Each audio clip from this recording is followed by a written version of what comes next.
بسم الله الرحمن الرحيم، والصلاة والسلام على سيدنا محمد عليه أفضل الصلاة والسلام. أنا عارفة إن أنا جبت عليكم شوية، معلش تعبانة شوية.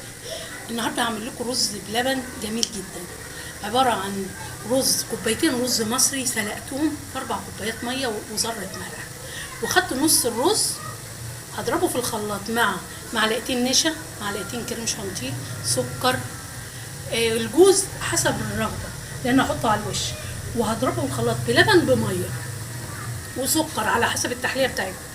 هقول بسم الله وهحط الرز في الخلاط. الخليط ضربناه في الخلاط بقى بالسم كده، الرز المسلوق والنشا والكريمة والسكر وباكت فانيليا بقى بالشكل ده. هنروح وانا حطيت نص الرز في اللبن وبيغلي على النار، هنروح نصب فوقه هو بيغلي اهو نص الرز باللبن. لو السمك انا ما حطيتش النشا كلها، لو السمك لقيته خفيف ممكن ادوب معلقتين نشا في معلقتين. بسم الله الرحمن الرحيم.